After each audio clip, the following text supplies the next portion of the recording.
Hi, my name is Brooke Atterbury. I'm the Communications and Marketing Coordinator for the town of Breckenridge.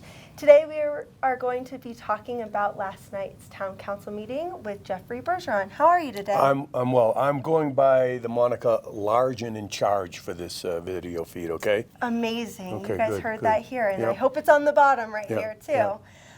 So let's talk about last night's meeting a little bit, and let's talk about the plastic pollution ordinance that came up. It was a spirited discussion, and I'd say a bit of a in and out as far as opinion. We had on the ballot a ordinance, a second reading, that would have in 18 months, I think 2024 in July, eliminated any plastic water bottles, retail water bottles, less than 2 gallons. Mm-hmm.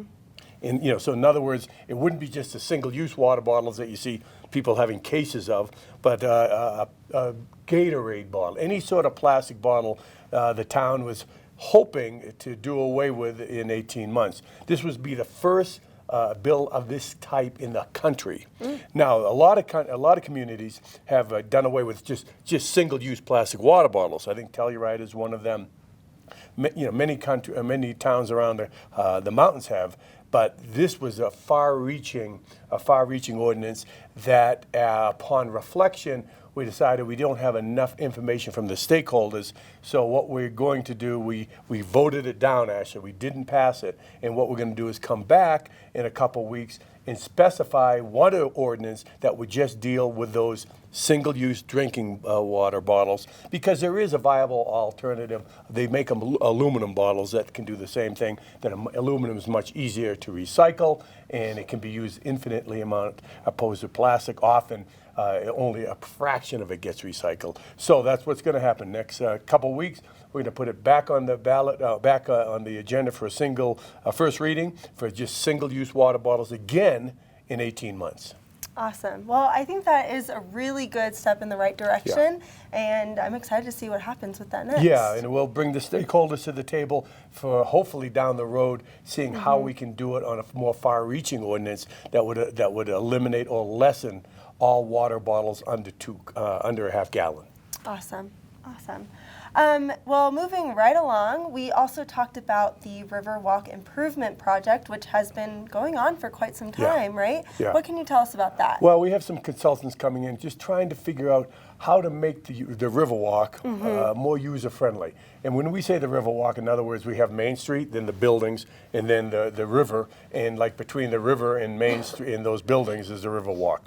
Often it is impeded by trucks, delivery trucks, that makes it not a user-friendly recreation or pedestrian experience.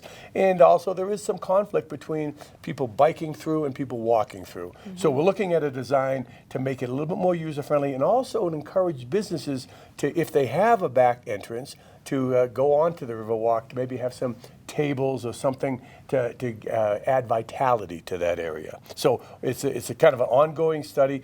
We have a company, I believe it's called Norris in Design, and they're helping us with that. And so we talked about it last night, and there's some pretty cool ideas, which probably will be taking place or getting more input in the next few months.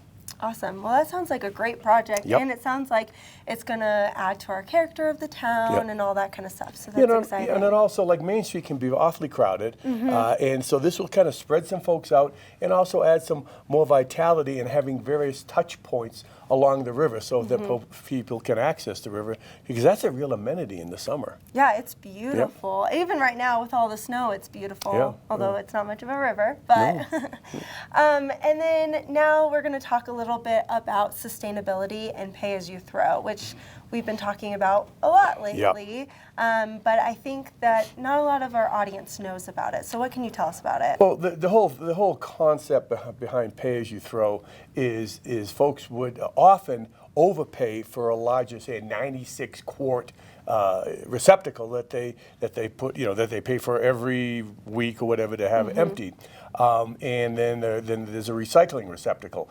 What we're trying to do is encourage people to to buy a small, or to rent a smaller receptacle, and that way that would encourage more people, especially the visitors and the property managers, to recycle more. Our recycling rate is abysmal in Breckenridge. It's really kind of sad, and so we're hoping to kind of make it financially incentivize folks to rent or buy a smaller trash receptacle. That would encourage them to put more stuff in the recycling, and we're working on that. We got to figure out working with the haulers, as well as a price differentiate between the three different size receptacles. So stay tuned for that. This is a very involved, complicated thing. Hopefully we can get the other communities to follow suit, but time will tell.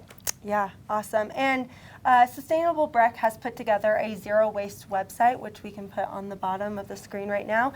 And you guys can check that out and see what's coming with that. So you're going to replace the large and in charge with that website? Yeah, sorry, it has to go away right now. Okay, well, I think this might be more important. I can live with that. Okay, awesome.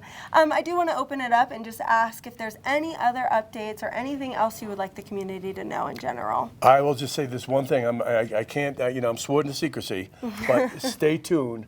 The town is looking at and negotiating for a large acquisition of open space that will really, I think, will really be a benefit and great addition to our community. But I can't tell you because you don't have security clearance. Right, it's classified. I'll respect that. Yeah. Well, thank you so much for your time today, and thank you guys for watching.